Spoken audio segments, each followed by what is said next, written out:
sejahtera Malaysia. Wow, serius juga. Janganlah serius sangat. Hari Sabtu, hari yang dinanti, bertambah satu hari pada hari-hari. Okey, ada kawan suruh saya komen atau beri ulasan. Mungkin ini satu sindiran kepada saya kah, kepada siapa-siapa kah. Tapi tak kisahlah, kan kita ini terbuka di Malaysia. Takut apanya? Kita tenang saja. Lagipun apapun terjadi kepada politik negara Malaysia, pokok getah saya tetap itu juga. Ndak pun kasih keluar duit tu pokok getah. Perlu dipotong juga, perlu makan nasi, perlu beli beras juga di kedai. Ndak ada kena-mengena pun dengan saya. Jadi adalah kawan ni, dia kasih post, kemudian dia tanya, apa pendapat kau tentang ini? Saya tengok dia tu, aduh, apakah benda punya soalan ni? Iyalah, apa dia kata, dia kasih bagi, ada satu berita tu, entah abang Zahid ke adik Zahid ke masuk PAS.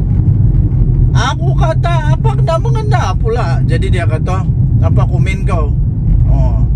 Zahid punya saudara sendiri pun boleh tinggalkan Zahid. Aduh, ini betul saya terus bingung ini. Apa kena mengena? Tahukah? Kalau di Sabah, adik-beradik ada parti sendiri tahu. Jadi apa pula masalahnya? Datuk Seri Joseph Pairin Kitingan dengan Tan Sri Jeffrey Kitingan, Datuk Sri, dua-dualah, nampaklah Jeffrey dengan Pairin. Jeffrey Kitingan dengan Pairin Kitingan, dua-dua berbeza parti tahu. Satu Star, satu lagi PBS. Bertanding pula tu, berlawan. Tapi di rumah tetap minum kopi sama-sama. Habis kenapa? Apa bendanya? Itu orang-orang besar tahu di dalam parti. Orang besar di dalam parti. Yang saya mau tanya nih, adik kah, abang Zahid kah, saya pun dah tahulah. Tapi apa pangkat dia di UMNO? Kenapa pula membawa masalah kepada UMNO? Bawalah semua, bawalah. Siapa lagi kamu mau bawa? Bawalah masuk PAS semua. Bawalah masuk PAS semua. Aku betul-betul hairan. Kenapa lah kalau dia masuk PAS? Apa kena mengena pula? Bubar ke UMNO kalau dia masuk PAS? Adai. Hairan. Apa kena mengena? Cuba kamu pikir sikit apa kena mengena dengan UMNO? Dia bukan presiden UMNO. MP lah, tidak. Dia apa? Adun? Ndak juga. Ndak ada apa-apa tahu. Ndak ada apa-apa signifikan pun kepada PAS, kepada UMNO. Ya, PAS pun tidak ada apa-apa signifikan, tidak ada pun kelebihan kepada PAS. Kalau kamu mau kasih tanding, dia kasih tanding je lah. Dah kisahlah. Okey, kita isi minyak dulu. Tenang kamu. Kita mesti isi minyak dulu. Nanti kita kehabisan minyak, mati kita di tengah jalan. Kita isi minyak dulu. Kamu tenang, aku isi minyak dulu.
baru selesai kita isi minyak.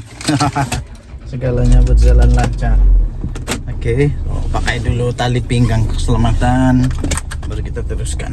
Oke, kita teruskan. Oke. Oh, Tuhan jaga langkah saya, Tuhan menjaga perjalanan saya, berkati semoga semua oke saja. Tuhan menjaga kita semua. Oke, amin. Oke, Tuhan yang menjaga kita semua. Oke, hati-hati memandu. Oke, so tuan-tuan dan puan, sekali lagi, apa kena mengena dengan UMNO? Kita jumpa lagi. Bye. Salam sejahtera Malaysia. Selamat pagi tuan-tuan dan puan. Ini ada satu gambar nih, saya sisipkan lah. Saya sisipkan gambar ini, Anda lihat. Saya tidak tahu gambar ini kena edit kah? Gambar ini gambar tahun zaman Firaun kah? Entah zaman bila lagi. Zaman dulu lagi mungkin. Masih zaman Flintstone mungkin. Yang ditunjuk semula kah? Atau ini gambar tiada kena mengena dengan politik? Mungkin hanya gambar makan malam kah, tiba-tiba diedit jadi begitu. Tapi ada kawan lah suruh saya komen sedikit, ulas sedikit tentang gambar ini.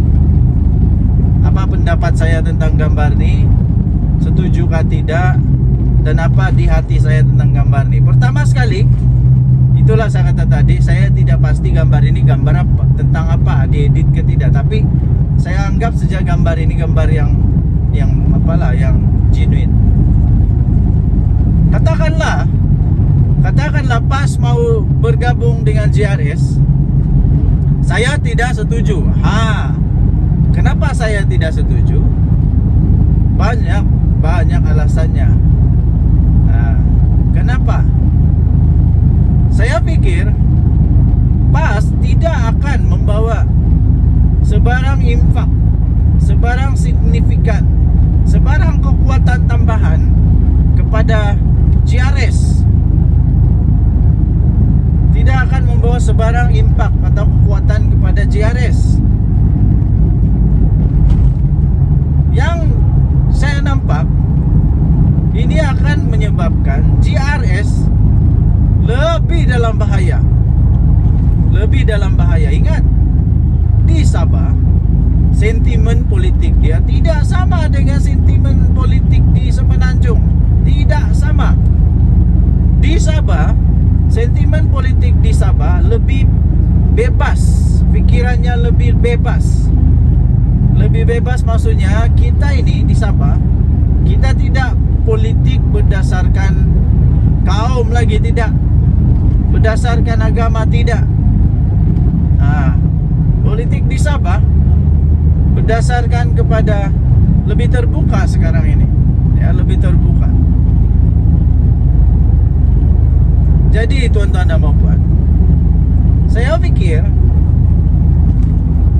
kalau PAS bergabung dengan JRS, bukan akan menguatkan JRS, malah kemungkinan besar akan melemahkan JRS. Kenapa JRS mau gabung dengan PAS? Sedangkan parti-parti Semenanjung sendiri menolak PAS. Lagi satu, itulah. Lagi satu, di Sabah dia punya sentimen politik di Sabah semakin lebih kepada kesadaran kepada kekitaan.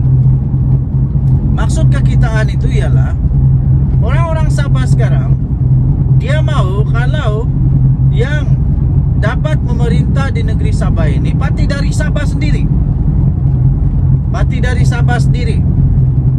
Sebab itu Bersatu sudah tiada di Sabah. Bukan tiada, tapi sudah ditolak. Sekarang sudah jadi JRS, tidak ada sudah Bersatu. Jadi kalau parti dari Semenanjung sendiri menolak parti dari Semenanjung, kenapa GRS mau bergabung dengan parti dari Semenanjung? Ya, kita tahu ada parti UMNO, ada PKR, ada DAP. Tapi semua parti-parti ini dia punya kuasa kuasa dia sendiri di negeri Sabah. Dia tidak terikat sangat dengan Semenanjung. Lain dengan PAS. Dia belum settle down di Sabah ni pun. Berapa sangat ahli PAS di Sabah. Jadi memang tidak logik lah untuk GRS mau bergabung sama PAS kalau memang tujuan dia untuk menang. Sebab saya tidak nampak itu boleh menang. Enggak.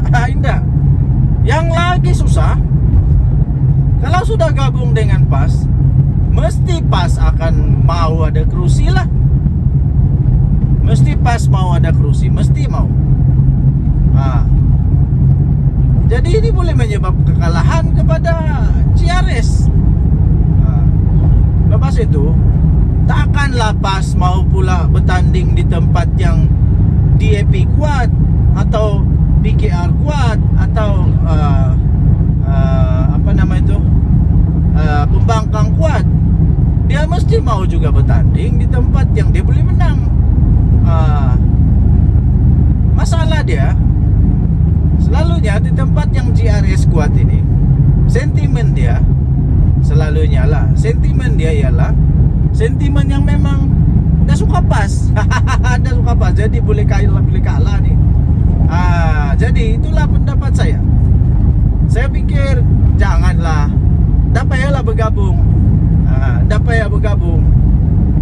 Lepas tu kawan tanya, kalau PAS sama GRS bergabung, kau mau tolong dorang kempen kah? Indah, aku tak mau tolong dorang kempen. Indah, aku mau tolong kempen. Indah, saya tidak akan tolong kempen kalau GRS gabung dengan PAS. Indah. Sebab kenapa? Saya tidak setuju kan. Saya tidak setuju gabungan di antara dua parti politik ini. Jadi kalau saya tidak setuju, kenapa saya mau tolong kempen pula? Tapi indahlah juga saya menghasut orang supaya jangan undi mereka. Tidaklah, suka hati korang lah. Kamu mau undi siapa, suka hati kamu lah. Itu kamu punya hal. Kita di negara demokrasi apa? Tapi saya indah akan undi GRS atau PAS kalau diorang bergabung. Indah, saya bagi tahu indah. Tapi undi adalah rahasia. Undi adalah rahasia. Tapi saya tidak kempen lah, itu saja. Tidak kempen. Lagipun saya memang dah suka berkempen. Pandai-pandai lah kamu berkempen. Hanya kena bayar duit untuk berkempen. Jadi bikin apa? Jadi terpulang kepada anda, apa pendapat anda? Tapi saya tidak setuju lah. Saya tidak setuju. Banyak lagi sebab dia yang lain. Kalau ditulis semua sebab dia, boleh siap 13 buah buku tau. Boleh siap 13 buah buku. Kau boleh buat tesis panjang lebar itu.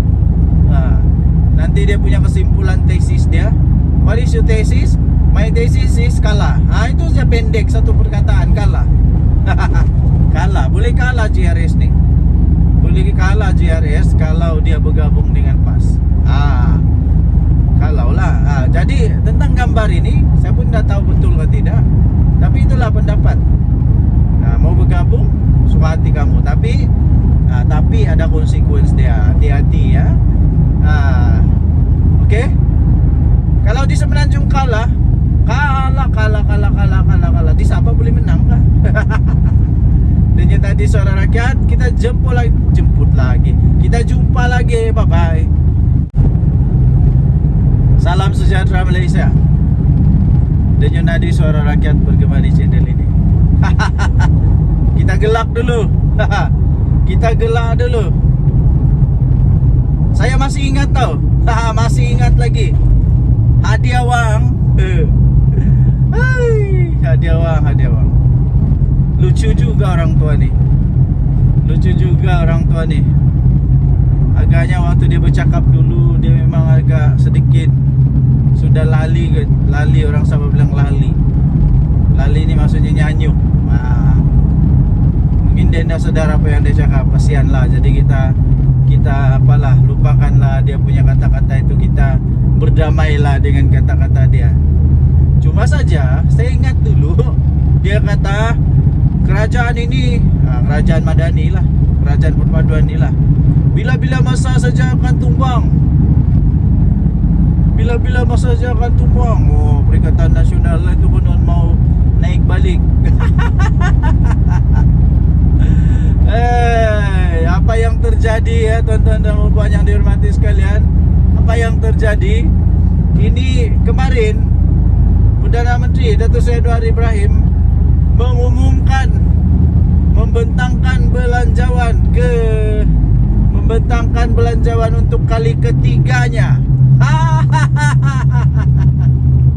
Sudah 3 kali ini Tok Adi. Sudah 3 kali Datuk Seri Anwar Ibrahim membentangkan belanjawan. Aduh. Tapi belum lah. Sampai sekarang belum tumbang-tumbang pun. Yang tumbang bersatu, yang tumbang pas. Yang tumbang bersatu, yang tumbang pas. Aduh. Satu-satu tempat pas boleh tumbang. Di pilihan raya kecil. Bersatu pun tak pernah menang lagi. Belum pernah menang. Satu-satu tumbang nih. Satu-satu tumbang. Ini nasib baiklah Muhyiddin Yassin Presiden Bersatu. Kalau dia bukan Presiden Bersatu, agak-agaknya dia sudah tidak jadi berharga lagi nih Bersatu. Nasib baiklah dia Presiden Bersatu, kena hormat, diberi hormat. Entah apa jadi kepada Muhyiddin kalau tiba-tiba dia bukan Presiden Bersatu, silap-silap dilupakan terus. Hadiah uang pun sama juga. Aduh.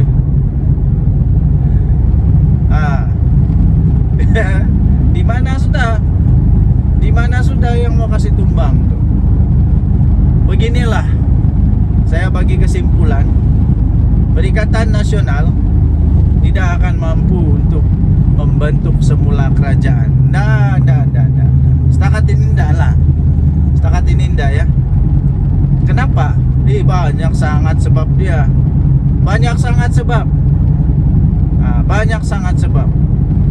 Sebab yang pertama, kalau sudah nanti pembagian kursi pun sekurang-kurangnya Bersatu pun mau ada kursi kan, tapi masalah dia setiap kali Bersatu bertanding kalah.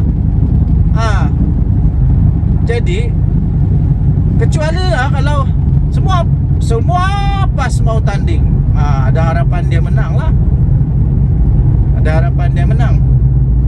Tapi untuk membentuk kerajaan perlu 112. Masalahnya pas tidak cukup 112. Macam mana pun pas tidak akan dapat 112. Tidak akan. Kecuali dia bergabung dengan mana-mana parti politik. Masalah dia mana? Siapa lagi yang mau bergabung sama PAS? Siapa lagi? Kecuali Bersatu. Bersatu ini saja yang terdesak.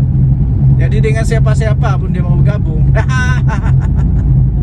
Tapi parti lain yang masih bijak, yang masih kuat, yang masih punya rasional, yang masih punya keyakinan untuk menang, yang tiada masalah, parti yang tidak payah kasih selamat dia punya presiden, tidak payah kasih selamat dia punya setiausaha kah, menantu kah. Tidak akan mau bergabung sama PAS. Jadi Bersatu saja yang mau gabung sama PAS ini. Gerakan mau gabung sama PAS. Yang lain-lain siapa mau gabung sama PAS? Siapa? Gerakan tak payah cakap lah, bukan kuat pada pun. Mau dapat 2 kursi pun susah. Jadi itu hanya apa, tolong-tolong je lah, tolong-tolong. Tolong-tolong. Jadi takkanlah PKR mau gabung sama PAS. Takkan di happy lagi. Sudah pernah gabung dulu, ndak berjaya. Ndak berjaya. Jadi sudah apa ini? Sudah jerak.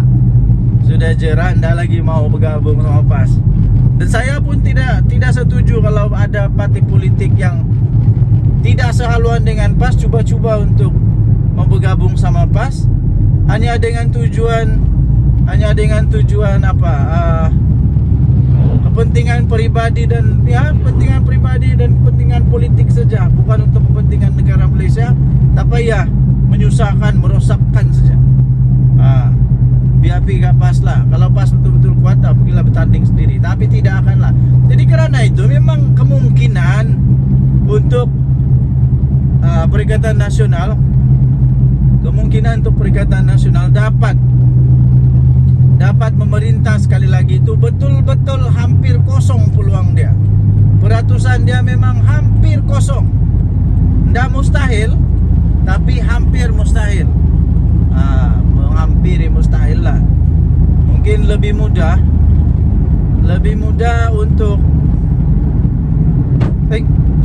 untuk orang lain jadi Perdana Menteri daripada Perikatan Nasional yang jadi Perdana Menteri. Jadi tidak ada kemungkinan lah, ya, tidak ada kemungkinan. Jadi lupakanlah mimpi-mimpi yang pelik-pelik tuh. Lupakanlah mimpi-mimpi yang pelik-pelik. Tidak ada sudah kemungkinan, ya. Hadiah wang, jangan lagi sebut-sebut mau kasih tumbang. Tidak ada sudah. GRS, GPS tidak akan bergabung sama PAS. Tidak tahulah bah, tidak tahulah macam mana. Okay, so tuan-tuan dan puan-puan yang dihormati sekalian, apakah pendapat anda? Sila tinggalkan komen anda. Denyut nadi suara rakyat bergabung pula, bergema di channel ini. Sila tinggalkan komen anda sekali lagi. Kita jumpa lagi. Selamat pagi Malaysia. Bye bye. Salam sejahtera Malaysia. Selamat pagi tuan-tuan dan puan-puan yang dihormati sekalian. Gembira hati dapat balik kampung, tengok anak, tengok isteri, paling seronok. Okey, jadi kemarin juga kita telah mendengar pembentangan belanjawan 2025 daripada Perdana Menteri Datuk Seri Anwar Ibrahim. Ramai yang tidak menjangka bahawa belanjawan kali ini adalah antara belanjawan terbaik dalam sejarah negara Malaysia. Jadi tertutuplah mulut-mulut para peragu, yang ragu-ragu, selalu kata kerajaan ini kerajaan yang kejam. Mana yang kejamnya? Kali ini betul-betul geng-geng walaun tertutup mulut. Mana yang kejamnya? Aku hairan bila kata kerajaan kali ini kerajaan yang kejam. Kerajaan yang kejam, macam-macam lah dikata.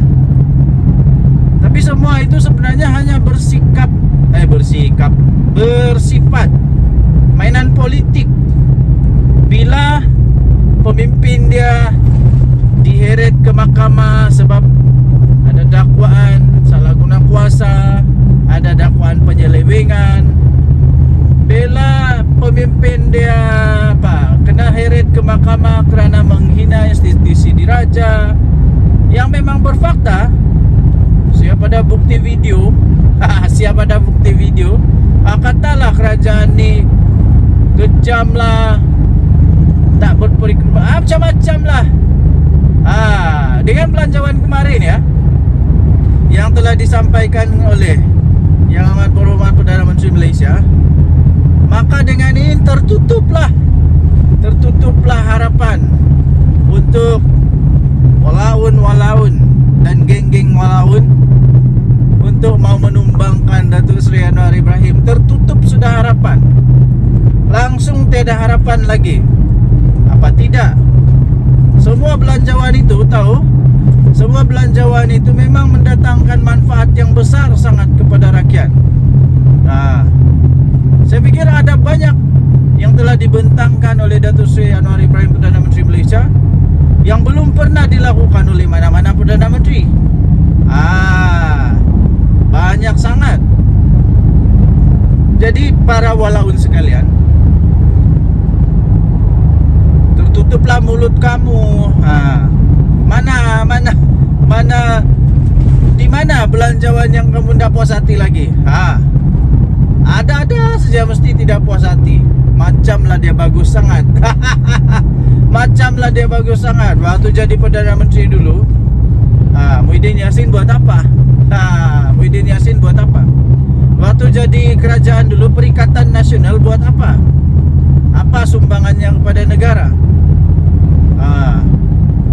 Waktu dulu Perikatan Nasional memerintah, hutang negara makin bertambah kah atau makin berkurang? Bila Datuk Seri Anwar Ibrahim ambil alih jadi Perdana Menteri, terkejut juga Den. Terkejut juga Den. Wah, begini banyak hutang negara. Begini banyak hutang negara. Siapa Perdana Menteri waktu tu? Terkejut juga Den. Begini masalah negara, banyaknya penyelewengan. Sampai ada menantu melarikan diri keluar negara pula tu. Mana yang bagus sangat tu? Ini belum lagi. Kejap lagi kita akan bongkar satu rahsia lagi. Satu rahsia lagi yang betul-betul luar biasa ya. So, keep in touch. Keep in touch. Orang kata keep in touch. Jangan kemana-mana. Okey, baik. Kerana itu ya, tuan-tuan dan puan, anda boleh tinggalkan komen anda. Apa yang anda paling suka? Apa yang anda paling suka dengan belanjawan 2025? Apa yang anda paling suka dengan belanjawan 2025? Bagi saya secara pribadi, semua belanjawan itu saya suka. Ditambah lagi apabila Datuk Seri Anwar Ibrahim punya ucapan itu, dia sebut lagi nama-nama rakyat Malaysia yang maharin, yang biasa-biasa, pelajar biasa, yang dia sebut, yang telah mengharumkan nama negara. Itu menunjukkan rasa rasa menghargai dia kepada rakyat maharin. Inilah dia. Okey, so apa belanjawan yang anda suka? Apa isi belanjawan yang anda suka ya? Sila tinggalkan komen anda. Denyut Nadi Suara Rakyat bergema di channel ini. Jangan lupa untuk tinggalkan komen anda. Kita jumpa lagi. Bye-bye. Okey, salam sejahtera Malaysia. Denyut Nadi Suara Rakyat bergema di channel ini. Okey, pagi ini saya jalan di hutan. Kamu boleh dengar bunyi cengkerik yang bising tu. Memang tempatnya hutan. So saya sengaja pagi ini mengambil ketenangan sedikit, sambil kita buat satu ulasan tentang apa yang dikatakan oleh seorang ni lah. Dia kata pada zaman PM Anwar ni, dosa kalau jadi kaya. Apa benda yang kau cakap ni pakcik?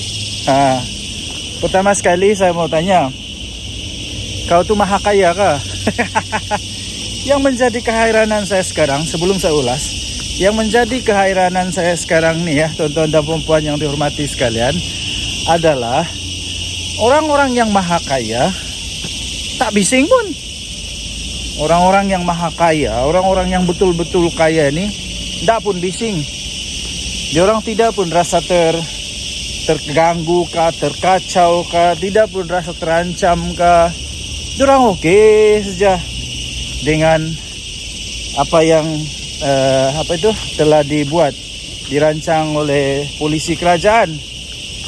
Mereka tak bising pun, okey saja. Yang hairan ni orang-orang yang trip-trip kaya. Orang-orang yang trip-trip kaya, yang dah kaya mana pun, yang hanya pandai main politik, dia pusing putar-putar sana putar sini. Aku rasa orang kaya yang betul kan, dia hanya ketawa-ketawa saja. Sebab kenapa? Dia ketawa sebab dia kata, kami yang kaya ini diam-diam saja, tidak pun rasa terancam. Kami yang maha kaya nih, yang jutawan, bilion ini, kami diam-diam saja pun. Kami diam-diam saja dan kami terima. Kami tak ada masalah. Kami terus boleh jadi kaya. Tapi orang-orang yang trip-trip kaya ini pula, alamak, ada orang pula yang perasaan kaya, perasaan terjejas. Apakah bendanya? Saya heran betul lah. Lepas itu coba apa sebenarnya tujuan, saya pun tidak tahu lah. Apa sebenarnya tujuan dia mau cakap begitu, saya pun tidak pasti. Tapi saya sisipkan di sini. Nih. Inilah keratan Akbar yang saya ingin ulas itu. Apa yang mau sebenarnya yang mau dibela nih adalah orang kaya ke orang miskin. Saya pun heran lah. Orang-orang dalam Perikatan Nasional nih, ataupun bukan dari Perikatan Nasional pun lah, mana-mana aja lah, yang coba membela orang miskin. Macam mana sebenarnya kamu punya polisi nih? Kamu mau jadikan orang yang miskin lebih miskin, atau mau jadikan orang kaya tetap kaya, tapi orang miskin ada peluang untuk menjadi kaya? Mana satu sebenarnya yang kamu mau nih? Sampai ada pula yang tuduh PM Anwar nih. Dia kata pada zaman PM Anwar nih, semua orang yang mau jadi kaya dosa. Apa dosa kepala otak ya dosa? Saya rasa pada zaman sekarang nih, orang lebih senang mau jadi kaya lah zaman Anwar. Zaman Perdana Menteri PM Anwar, PM10 sekarang nih, saya rasa orang lebih senang untuk jadi kaya tau. Lebih mudah. Sebab tidak ada lagi monopoli. Siapa-siapa boleh. Pertama. Kedua, tidak ada lagi rasuah. Kalau kau rajin, sungguh-sungguh, kerjanya bagus, itu lebih mudah untuk peluang jadi kaya. Tidak macam dulu-dulu. Kroni saja. Sampai menantu lari ke luar negara. Kenapa? Dulu-dulu semua kroni-kroni saja yang boleh kaya tau. Ya, kroni-kroni saja yang boleh kaya. Siapa yang ada kroni, yang banyak buat rasuah, boleh jadi kaya cepat. Nah sekarang tidak ya. Siapa yang berusaha, dia boleh jadi kaya. Jadi tuan-tuan dan puan yang dihormati sekalian, saya tidak setuju langsung apa yang disebut oleh manusia nih. Sebab pada pendapat saya, sekarang ini orang lebih senang untuk menjadi kaya pada zaman PM Anwar. Dan tidak pernah pun Datuk Seri Anwar Ibrahim menghalang orang jadi kaya. Tidak pernah. Cuma saja PM Anwar mau ada keadilan sosial, mau ada betul-betul yang nama dia adil, yang betul-betul sumber itu digunakan sebaik mungkin. Itu dia. Bukannya diberikan kepada orang yang tidak patut. Apakah bendanya orang maha kaya nih tiba-tiba mampu juga, dia pun sama dapat seperti orang miskin? Begitulah. Apapun, pikirlah pakai otak, janganlah pikir pakai lutut pula. Apa pendapat anda? Tinggalkan komen. Bye. Salam sejahtera Malaysia. Selamat pagi tuan-tuan dan puan yang dihormati sekalian. Selagi kita berada di hutan. Akhirnya adalah orang yang berani jawab kepada entah manusia mana, entah yang dia tuduh pada zaman Anwar ni kalau jadi kaya berdosa kepala otak. Heran betul saya lah. Okey. Kemudian soalan dia mudah saja, jawaban dia mudah. Dengan soalan juga. Pada zaman Muhyiddin Yassin jadi Perdana Menteri, ada sesiapa tak di sini yang terror, yang tahu, yang dapat buktikan pada zaman Muhyiddin Yassin jadi Perdana Menteri? Saya mau tanya, apa yang dia sudah bantu, apa yang dia sudah tolong kepada orang-orang miskin? Adakah? Apa yang dia tolong? Apa yang dia tolong kepada orang miskin ketika dia jadi Perdana Menteri? Sila senaraikan. Yang dia tolong tahu. Yang dia tolong. Yang bukan duit rakyat tahu. Janganlah cakap dia bagi apa nih KWSP lah. Itu duit aku lah, bukan duit kamu. Itu duit kita lah, bukan duit orang. Itu duit rakyat, bukan duit kerajaan pun. Jadi apa yang Muhyiddin ada tolong orang miskin pada waktu dia jadi Perdana Menteri, sila senaraikan. Ini menjawab kepada Reyes, jawab kepada tomahan, tuduhan daripada seorang manusia. Ini dia kata berdosa kalau jadi kaya pada zaman Datuk Seri Anwar Ibrahim. Tapi ada orang teriak-teriak lah. Entah apa dong teriak-teriak. Mungkinkah ada apa harimau kumbang di belakang? Atau beruang? Oke. So, pendapat saya, sekali lagi saya ingin nyatakan bahwa sebenarnya pada zaman PM Anwar sekarang ini, manusia lebih senang, lebih terbuka untuk boleh jadi jutawan berbanding dulu-dulu, berbanding daripada zaman-zaman penuh dengan penuh dengan kroni. Buktinya tengoklah Jana Wibawa siapa yang dapat. Tengoklah projek-projek yang lain, siapa yang dapat. Siapa yang kantoi dengan minyak masak. Tengoklah kan. Jadi saya ingin sabarlah. Seperti Reyes kata, dia tanya, pada zaman Muhyiddin jadi Perdana Menteri, apa yang dia sudah buat untuk orang miskin? Jawab, jangan tak jawab. Tinggalkan komen Anda. Kita jumpa lagi, bye-bye. Oke, salam sejahtera Malaysia. Dengan tadi suara rakyat bergema di channel ini. Oke, pagi ini saya jalan di hutan. Kamu boleh dengar bunyi cengkerik yang bising tuh.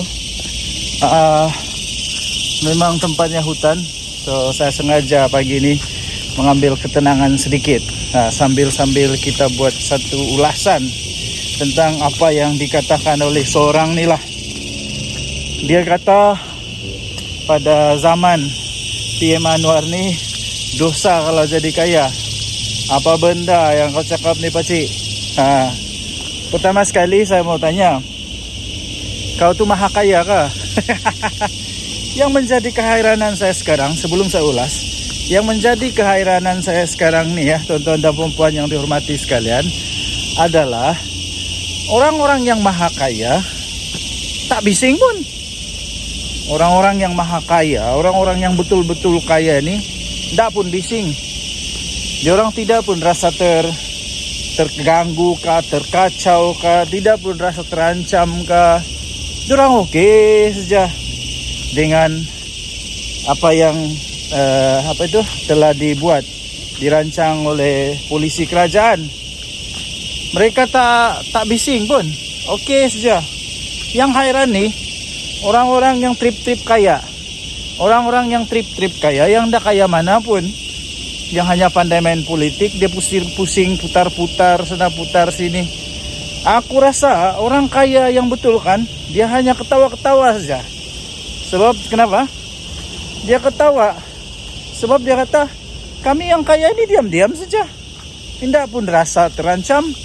Kami yang maha kaya ni, yang jutawan bilion ini, kami diam-diam saja pun. Kami diam-diam saja dan kami terima. Kami tak ada masalah. Kami terus boleh jadi kaya. Tapi orang-orang yang trip-trip kaya ini pula, alamak, ada orang pula yang perasaan kaya, perasaan terjejas. Apakah bendanya? Saya hairan betul lah. Lepas itu coba apa sebenarnya tujuan, saya pun tidak tahu lah.